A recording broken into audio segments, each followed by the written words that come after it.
سامعین محترم، نوجوان ساتھیوں اور عزیز طلباء، جمادی الاولیٰ کی آج 23ویں تاریخ ہے۔ آج کی مناسبت سے ہماری گفتگو اتحاد و اتفاق کے عنوان پر ہوگی۔ علامہ اقبال نے کسی زمانے میں قوم مسلم کو جھنجھوڑا تھا اور ان کو ایک کرنے کے لیے بڑی کاوشیں کی تھیں، چنانچہ انہوں نے اپنی کلیات میں اس کا رونا اس طرح رویا ہے۔ فرماتے ہیں کہ منفعت ایک ہے اس قوم کا نقصان بھی ایک۔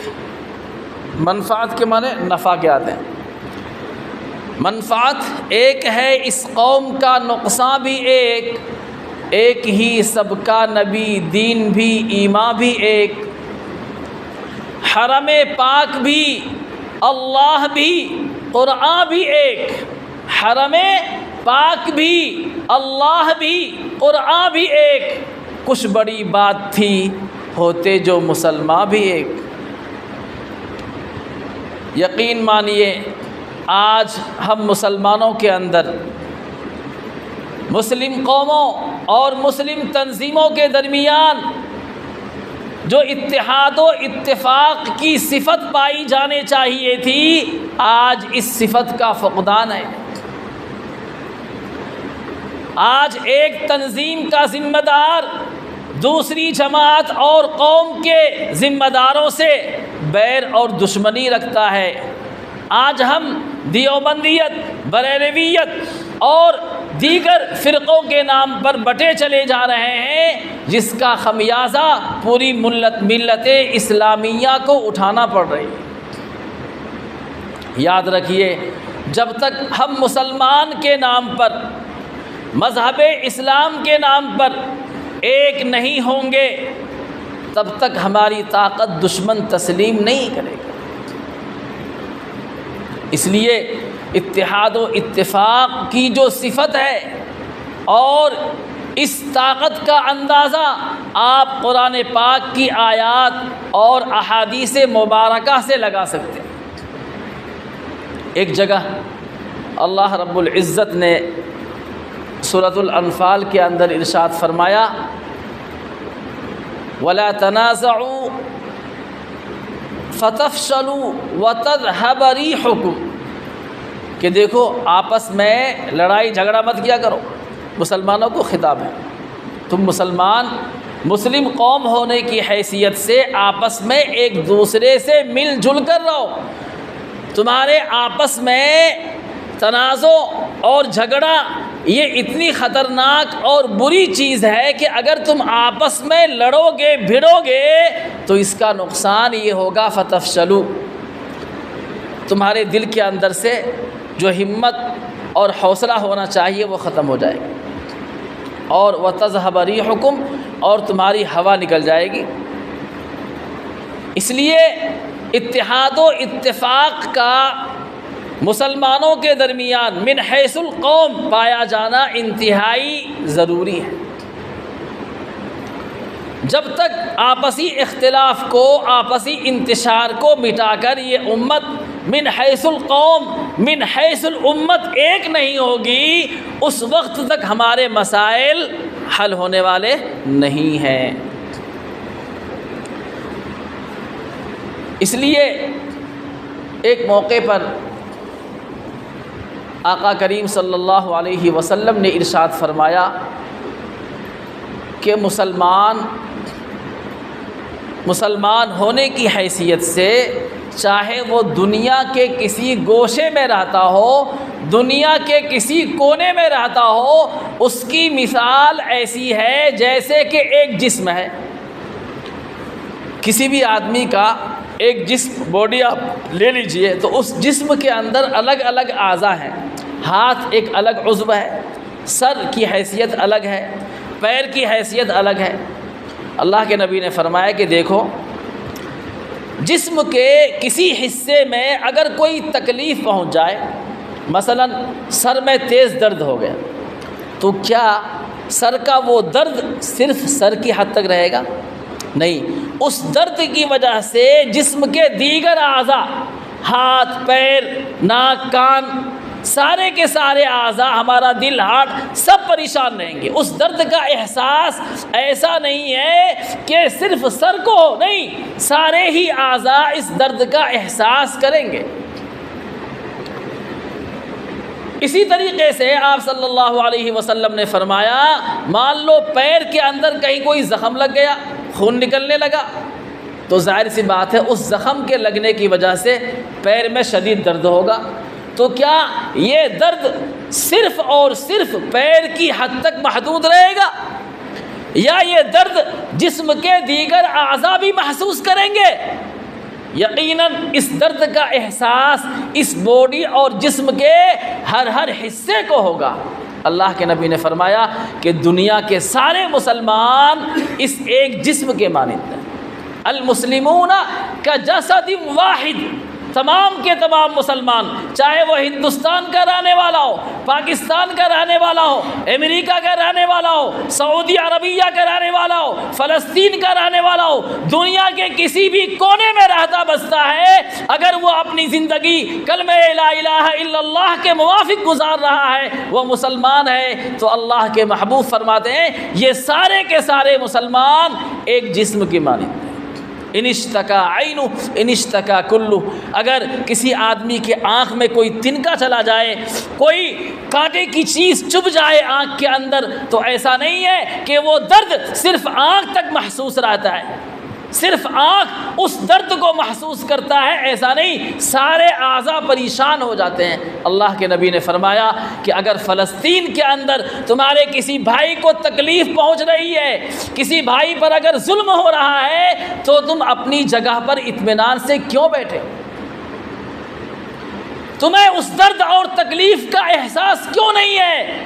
اگر تمہارے دل میں اس درد اور تکلیف کا احساس نہیں ہے تو اس کا مطلب یہ ہے کہ تمہارے اندر ابھی ایمان کامل درجے کی موجود نہیں ہے. اگر تم واقعی مسلمان ہوگے، حقیقی مسلمان ہوگے، تو دنیا کے کسی کونے کے اندر کسی مسلمان کو اگر کانٹا چبھے گا تو اس درد کا احساس تمہیں اپنے مقام پر رہتے ہوئے ہونا چاہیے. المسلمون کجسد واحد ان اشتکا عینہ ان اشتکا کلہ وان اشتکا رأسہ ان اشتکا کلہ، اگر سر میں درد ہوتا ہے تو سارا جسم بے چین ہو جاتا. ایک دوسری حدیث کے اندر اللہ کے نبی نے فرمایا کہ یاد رکھو میری امت پر ایک زمانہ ایسا آنے والا ہے کہ دوسری قومیں اس امت کو مٹانے کے لیے، مسلمانوں کو ختم کرنے کے لیے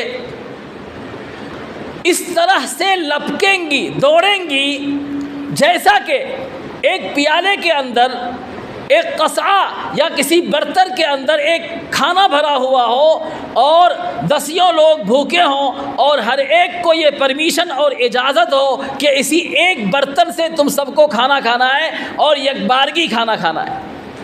تو بتائیے اس وقت اس کھانے کا حال کیا ہوتا ہے؟ 10 طرف سے ہر آدمی لپکتا ہے کہ میں پہلے کھینچ لوں، میں پہلے کھا لوں، دوسرا چاہے گا میں کھا لوں.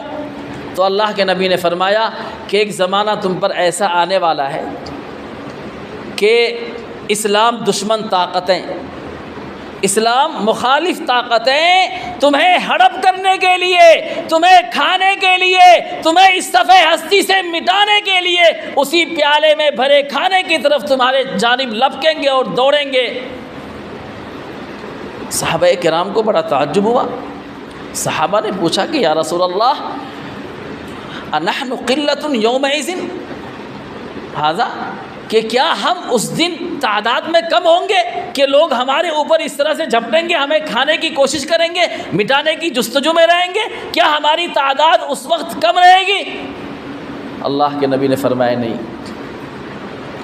تمہاری تعداد سیلاب کے جھاگ کے مانند ہوگی, تعداد کے اعتبار سے تم بہت زیادہ ہوگے, لیکن یاد رکھو اس وقت تمہارے دلوں کے اندر وہن پیدا ہو چکا ہو.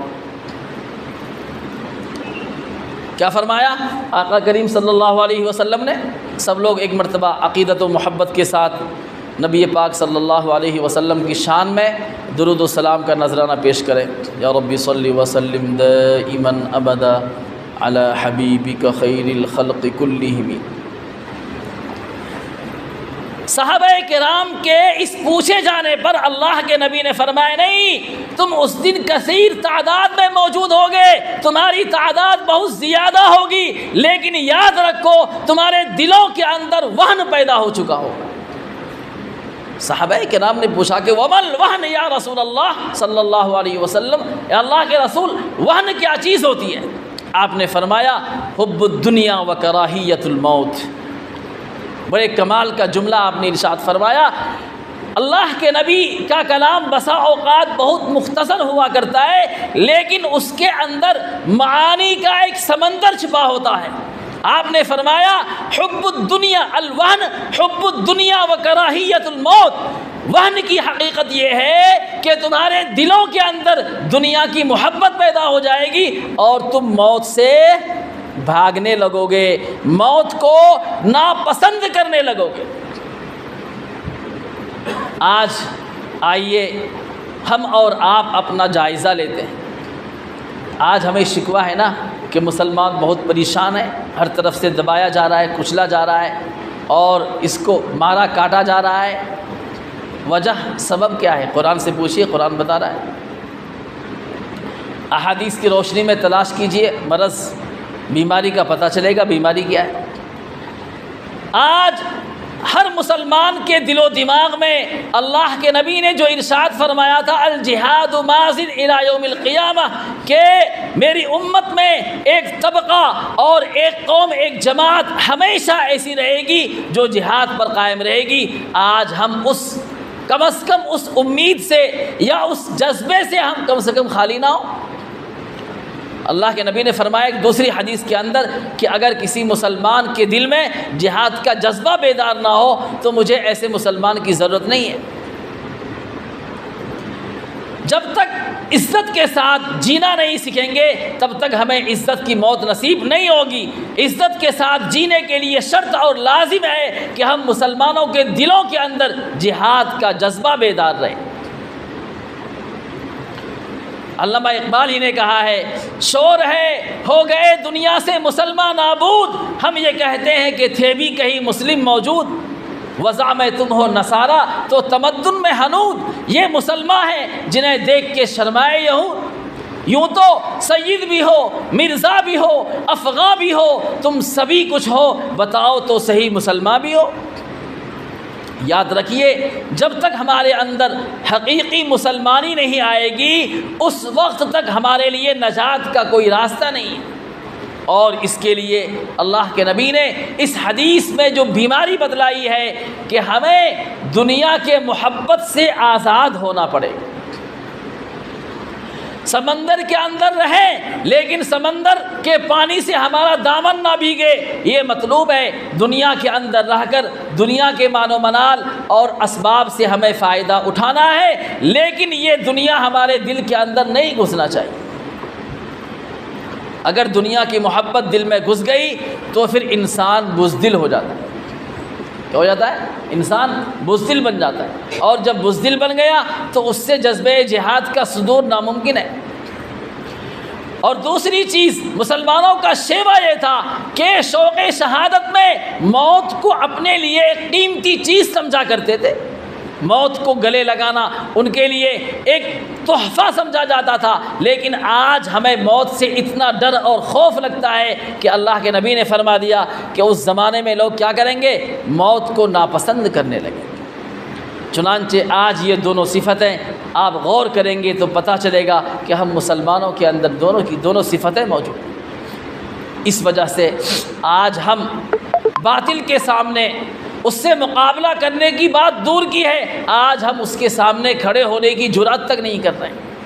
مصلحت انگیزی میں ہمارا سارا وجود ختم ہوتا جا رہا ہے۔ اس لیے دوستو یاد رکھیے، خدا نے آج تک اس قوم کی حالت نہیں بدلی، خدا نے آج تک اس قوم کی حالت نہیں بدلی۔ نہ ہو خیال جس کو آپ اپنی حالت کے بدلنے کا۔ اقدام ہمیں کرنا ہے، ہمت ہمیں کرنی ہے، آگے ہمیں بڑھنا ہے، اور ایک جرأت کے ساتھ، ایک لگن کے ساتھ جب ہم آگے بڑھیں گے تو نتیجہ اللہ کی ذات پر چھوڑ دیجیے۔ ہمت بندہ مدد خدا، جب بندہ ہمت کرتا ہے اور اپنے حوصلے کے مطابق اسباب کو اپناتا ہے اور اس پر چلتا ہے تو پھر اللہ کے طرف سے راستے بھی کھلتے چلے جاتے ہیں۔ ایک جگہ قرآن پاک میں اللہ نے فرمایا کہ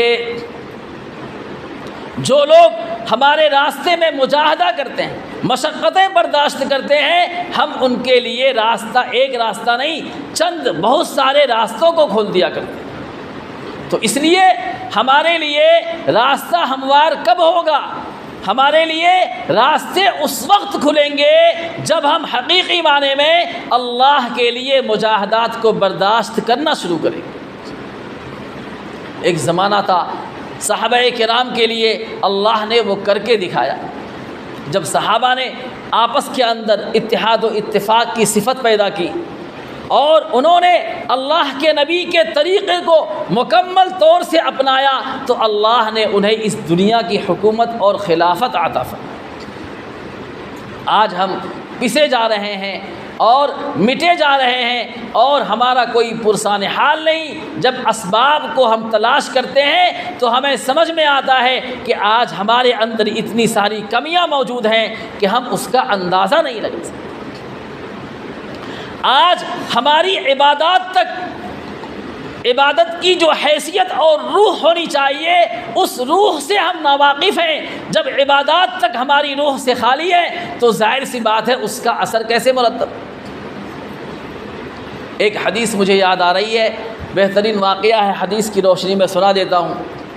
ایک مرتبہ نبی پاک صلی اللہ علیہ وسلم مسجد نبوی کے اندر تشریف فرما تھے۔ صحابہ کرام کی جماعت آپ کے ارد گرد موجود تھی، اس میں صدیق اکبر بھی ہیں، عمر فاروق بھی ہیں، عثمان ذی النورین بھی ہیں، حضرت علی بھی ہیں، بہت سے اکابر صحابہ موجود ہیں۔ حضرت عمر رضی اللہ تعالی عنہ اس حدیث کے راوی ہیں، وہ فرماتے ہیں کہ اچانک ایک اجنبی آدمی جس کو ہم میں سے کوئی پہچانتا نہیں تھا، بہترین صاف ستھرا لباس پہنا ہوا، اللہ کے نبی کے پاس آپ کے زانوں سے زانوں ملا کر آ کر بیٹھ گیا، سلام کیا اور آ کر بیٹھ گیا۔ اللہ کے نبی جیسے دو زانوں بیٹھے تھے نماز کی حالت میں جیسے بیٹھتے ہیں، وہ ایک اجنبی مسافر، ہم میں سے کوئی اس کو پہچانتا نہیں ہے، اور اس کی ہمت جرأت یہ ہے کہ اللہ کے نبی کے سامنے بالکل آ کر آپ کے گھٹنے سے گھٹنا ملا کر اور اپنا ہاتھ اللہ کے نبی کے گھٹنے پر زانوں پر رکھ دیا اور پھر سوالات شروع کر دیے۔ حضرت عمر رضی اللہ تعالیٰ فرماتے ہیں کہ ہم میں سے ہر ایک حیرت زدہ ہے، تعجب میں ہے کہ ایک تو اجنبی مسافر آدمی ہے، اور کیونکہ ہم میں سے کوئی اس کو پہچانتا نہیں ہے، اور اس اجنبیت کی باوجود اتنا قریب آ کر اللہ کے نبی سے بیٹھ جانا اور پھر اپنے ہاتھ کو اللہ کے نبی کے ران پر رکھ دینا، یہ بڑا تعجب خیز معاملہ تھا۔ پھر اس کے بعد سوالات پر سوالات کیے جا رہا ہے۔ اس آنے والے مہمان نے، اس آنے والے شخص نے اللہ کے نبی سے 3 سوالات کیے۔ ان 3 سوالات میں سے جو اہم سوال ہے، میں اس سوال کو آپ کو سمجھانا چاہتا ہوں اور وہی میرے موضوع سے متعلق ہے۔ سائل نے پوچھا کہ یا محمد، دیکھیے اللہ کے نبی کے نام کو محمد کے ساتھ یاد کر رہا ہے، یا رسول اللہ یا نبی نہ لے کر رہا، کیا کہہ رہا ہے سائل؟ یا محمد، مل احسان، سب سے پہلے اس نے سوال کیا یا محمد مل ایمان، اور پھر آگے سوال کیا مل اسلام، پھر تیسرے نمبر پر سوال کیا کہ یا محمد مل احسان۔ مل ایمان یعنی ایمان کی حقیقت کیا ہے بتلائیے۔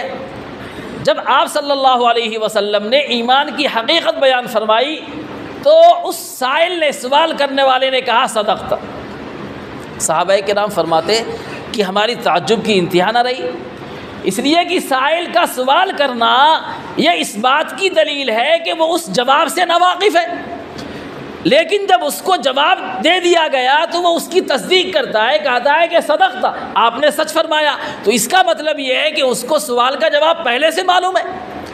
تو صحابہ کرام فرماتے ہیں کہ ہماری اس کی اس جرأت پر ہماری تعجب کی انتہا نہ رہی، یہاں تک کہ جب اس سائل نے پوچھا کہ یا محمد مل احسان، تو اللہ کے نبی نے اس سوال کے جواب میں فرمایا الاحسان ان تعبد اللہ کأنک تراہ فإن لم تکن تراہ فإنہ یراک۔ جب اللہ کے نبی نے یہ جواب دیا تو اس جواب کے بعد بھی اس مسافر نے کہا، اس سائل نے کہا صدقت، آپ نے سچ فرمایا۔ ابھی میں اس کی تشریح کروں گا، آگے کی بات روایات کے اندر آتا ہے کہ وہ مسافر سلام کر کے وہاں سے چلتا بنا۔ سب صحابہ کرام تعجب کے مارے ایک دوسرے کو تک رہے ہیں، دیکھ رہے ہیں، پریشان ہیں۔ تھوڑی دیر گزر جانے کے بعد اللہ کے نبی نے عمر فاروق رضی اللہ تعالیٰ عنہ سے مخاطب ہوتے ہوئے فرمایا کہ اے عمر، آپ لوگ مجھ سے پوچھتے کیوں نہیں کہ یہ کون تھے؟ انہوں نے کہا کہ یا رسول اللہ، میرے ماں باپ آپ پر قربان ہو، ہماری تو تعجب کی انتہا نہیں ہے، آپ خود ہی ارشاد فرما دیں کہ یہ کون شخص تھا۔ اللہ کے نبی نے فرمایا کہ ھذا جبرائیل وَأَتَاكُمْ لِيُعَلِّمَكُمْ دِينَكُمْ، یہ جبرائیل امین تھے جو یہاں پر اس لیے آئے تھے تاکہ تمہیں تمہارا دین سکھلا جائے، اور انہوں نے اس طریقے سے سوال کیا۔ تو بہرکیف جو اس سائل نے تیسرا سوال کیا کہ احسان کی حقیقت کیا، ہم جو آج عبادات کرتے ہیں، نماز پڑھتے ہیں، روزے رکھتے ہیں، زکوٰۃ دیتے ہیں، حج کرتے ہیں، تو ہمیں اس عبادت کی روح حاصل ہو رہی ہے یا نہیں، اس کی تو جستجو اور تلاش ہونی چاہیے نا بھائی، کیونکہ عبادات صرف ظاہری اعمال کا نام نہیں ہے کہ آئے مسجد میں ٹکاٹک سجدے کر لیے اور جو ہے قاعدے کے اندر بیٹھ گئے اور سب کچھ پڑھ کے السلام علیکم وعلیکم السلام کر کے چلے گئے، پتہ ہی نہیں چلا کہ ہم نے کیا پڑھا کیا نہیں۔ عبادات کی اصل جو جان ہے، وہ روح جسے کہا جاتا ہے، وہ اس کی روح ہے۔ عبادات کی جان کیا ہے بھائی؟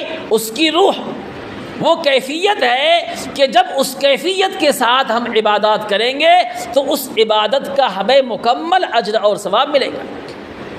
اسی لیے شیخ زکریا علیہ الرحمہ نے اپنی مشہور زمانہ کتاب فضائل اعمال کے اندر ایک روایت نقل فرمائی ہے کہ ہم جو نماز پڑھتے ہیں، نماز پڑھنے والے 3 طرح کے لوگ ہوتے ہیں۔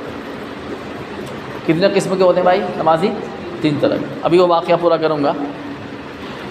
کچھ نمازی تو وہ ہوتے ہیں کہ نماز پڑھ کے جب وہ واپس جاتے ہیں تو فرشتے اس کی نماز کو پرانے ٹاٹ کے طرح، ٹاٹ یہ بچھونا ہوتا ہے نہیں، فرش، پرانا بچھونے کی طرح اس نماز کو لپیٹ کر اس کے منہ پر مار دیتے ہیں، یعنی اس کی ذرہ برابر بھی نماز قبول نہیں ہوتی۔ کچھ لوگ وہ ہوتے ہیں کہ جس کے نماز کا کچھ حصہ تو مقبول ہو جاتا ہے اور ما بقیہ حصہ اس کو اسی طرح سے پرانے ٹاٹ کی طرح لپیٹ کر واپس پھینک دیا جاتا ہے۔ اور کچھ خوش نصیب ایسے ہوتے ہیں کہ جس کی مکمل نماز اللہ کے بارگاہ میں قبول ہو جاتی ہے۔ پھر اس حدیث کو نقل کرنے کے بعد شیخ محمد زکریا صاحب رحمۃ اللہ علیہ نے وضاحت فرمائی کہ جو لوگ اپنی نماز میں تکبیر تحریمہ سے لے کر اخیر تک اللہ کی طرف دھیان لگائے رکھتے ہیں اور 1 منٹ کے لیے بھی ان کا دھیان اللہ کی ذات سے نہیں ہٹتا تو اس کی مکمل نماز قبول ہو جاتی ہے۔ اور جو لوگ اپنے نماز کے کچھ حصے میں اللہ کی یاد سے غافل رہتے ہیں، اپنی دکانوں میں چلی جاتے ہیں اور دیگر کاروبار، بزنس یا جس کا جو مشغلہ ہے اس مشغلے کو سوچنے لگتا ہے تو وہ حصہ اس کا نماز کا بیکار ہے، اس کو پرانے ٹاٹ کی طرح لپیٹ کر اس کے منہ پر مار دیا جاتا ہے۔ اور تیسرے قسم کے لوگ جن کی مکمل نماز رد کر دی جاتی ہے، اس کا بھی مطلب یہی ہے کہ اس نے اللہ اکبر تو کہا اور سلام بھی پھیرا، لیکن اس کے بیچ میں کیا ہوا اس سے غافل ہے، تو اس کی اس نماز کو فرشتے پرانے ٹاٹ کے طرح لپیٹ کر اس کے منہ پر مار دیتے ہیں۔ اس حدیث سے پتہ چلا کہ نماز کے اندر تو ایک ظاہری افعال و اعمال ہیں، صحیح طریقے سے وضو کرنا اور تکبیر تحریمہ بولنا، ہر رکن کو اطمینان کے ساتھ ادا کرنا، لیکن اس کے علاوہ جو ایک چیز ہے وہ استحضار کی کیفیت اور صفت، کہ جب آدمی نماز کی نیت باندھ چکا تو اب اس کی پوری توجہ صرف اور صرف اللہ کی ذات کی طرف ہونا چاہیے۔ اور حدیث میں اس کا طریقہ بھی بتلایا گیا کہ جب آدمی قیام کے اندر ہو تو سجدے گاہ پر جہاں سجدہ کرتے ہیں وہاں مسلسل اپنی نگاہ وہاں پر رکھے تو ذہن ادھر ادھر نہیں بھٹکے گا۔ آپ رکوع کے اندر ہیں تو آپ کی نگاہ پیر کے دونوں انگوٹھے پر ہونا چاہیے، سجدے کے اندر ہے تو آپ کی نگاہ اپنی ناک پر ہونی چاہیے، قاعدے کے اندر بیٹھے ہیں نگاہ گود پر رکھیے، سلام پھیر رہے ہیں تو نگاہ دائیں طرف سلام پھیرتے ہوئے دائیں کندھے پر اور بائیں طرف سلام پھیرتے ہوئے بائیں کندھے پر آپ کی نگاہ ہونی چاہیے۔ تو جب اس طرح سے آپ نماز پڑھیں گے تو آپ کے نماز کے اندر روح اور جان پیدا ہوگی اور آپ کا استحضار ادھر ادھر نہیں بھٹکے گا، مکمل توجہ کے ساتھ آپ کیا کریں گے؟ نماز پڑھیں گے۔ تو اس حدیث جبرائیل کے اندر جو تیسرا سوال کیا گیا مل احسان، اللہ کے نبی نے اس کا جواب دیا الاحسان ان تعبد اللہ کأنک تراہ، احسان کی حقیقت یہ ہے کہ تم اللہ کی عبادت اس طریقے پر کرو کہ تم اللہ کو دیکھ رہے ہو، کأنک تراہ، گویا کہ تم کیا کر رہے ہو؟ تمہارا مالک اور خالق تمہارے سامنے ہے اور تم اس کے سامنے اس کی عبادت کر رہے ہو۔ دیکھیے مزدور دو طرح کے ہوتے ہیں، ایک مزدور تو وہ ہے جس کو مالک نے کہہ دیا کہ دیکھو بھائی اتنا کام ہے، یہ اینٹ یہاں سے وہاں تک منتقل کرنا ہے، اور مالک کام بتا کے چلا گیا اپنی دوسری ڈیوٹی پر، یہ مزدور اس کام کو کرے گا، ٹھیک ہے ابھی اسے شام تک کرنا ہے، اپنی سہولت سے کرے گا۔ لیکن ایک مزدور ایسا ہے کہ اس کے سامنے اس کا مالک A to Z کھڑا ہے اور کہہ رہا ہے کہ یہ کام کرو، میں یہیں کھڑا ہوں، تو ظاہر سی بات ہے دوسرے قسم کا جو مزدور ہے اس کے کام میں جو چستی ہوگی اور جو پھرتیلا پن ہوگا یقیناً اس مزدور کے مقابلے میں کہیں زیادہ ہوگا کہ جس کا مالک اس کو دیکھ نہیں رہا ہے۔ کام تو وہ بھی کرے گا لیکن اس کے کام کے اندر کیا ہوگی بھائی؟ غفلت ہوگی، تساہلی ہوگی، لاپرواہی ہوگی، کر رہے ہیں کام، ہوگا ایک نہیں 2 دن میں ہوگا۔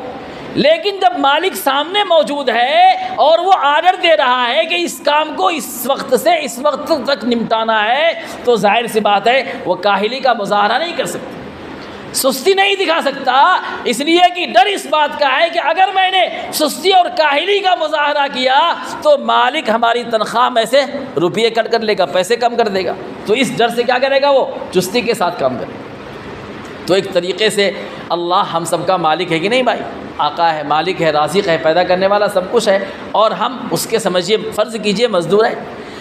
تو جب ہم اس تصور کے ساتھ کوئی بھی عبادت، نماز ہی نہیں عبادت کوئی بھی ہو، جب اس استحضار کے ساتھ اس توجہ کے ساتھ جب عبادت کریں گے کہ ہمارا مالک سامنے ہے تو بتائیے اس عبادت کی کیفیت کیسی ہوگی؟ یقیناً مکمل توجہ کے ساتھ مکمل آداب کی رعایت کرتے ہوئے آدمی اس کام کو انجام دے گا۔ تو اس توجہ کے ساتھ اس مکمل یکسوئی کے ساتھ عبادت کرنا اللہ کے محبوب فرماتے ہیں اسی کا نام احسان ہے۔ اسی کا نام کیا ہے؟ احسان ہے۔ عمدگی کے ساتھ کام کرنے کا نام احسان ہے۔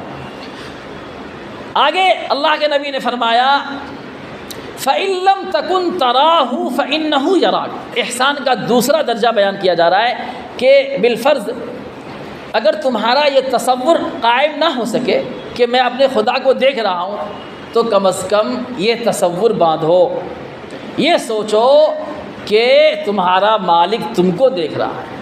فَإِن لَّمْ تَكُن تَرَاهُ فَإِنَّهُ يَرَاكَ۔ اگر تم اللہ کو نہیں دیکھ رہے ہو تو کم از کم یہ تو تصور کرو کہ تمہارا اللہ تمہیں دیکھ رہا ہے۔ جب یہ تصور تمہارا بدے گا کہ ہمارا مالک اس وقت مجھے دیکھ رہا ہے، تو ظاہر سی بات ہے بندہ کام کیسا کرے گا بھائی؟ چستی کے ساتھ کرے گا، بیدار مغزی کے ساتھ کام کرے گا، اس کام میں لاپرواہی کو دخل نہیں دے گا، قریب تک آنے نہیں دے گا۔ تو اس استحضار اور توجہ کے ساتھ عبادت کرنے کا نام احسان ہے۔ اس لیے میں نے کہا کہ آج ہم مسلمانوں کو آپس میں اتحاد و اتفاق پیدا کرنے کی ضرورت ہے، اور اتحاد و اتفاق پیدا کرنے کے لیے اللہ کے نبی نے جو علاج بتلایا کہ دنیا کی محبت کو اپنے سے دور کرو اور موت کو گلے لگاؤ، موت کو ناپسند مت کرو۔ اور دوسری بات آپ نے فرمایا کہ مسلمان قوم من حیث القوم، ساری کی ساری مسلمان قوم ایک جسم کے مانند، جسم کے کسی حصے میں تکلیف ہوتی ہے تو اس کا درد سارا حصہ، سارے اعضاء اس تکلیف کو محسوس کرتے ہیں۔ تو اسی طریقے سے مسلم امت من حیث الامہ، چاہے وہ کسی بھی کنٹری اور ملک دنیا کے کسی کونے کا رہنے والا ہو، یہ المسلمون کا جسد واحد کی حیثیت سے ہے۔ اگر کہیں پر فلسطین میں یا کسی اور علاقے میں کسی مسلمان کو تکلیف پہنچ رہی ہے تو اس کا درد ہمیں بھی ہونا چاہیے۔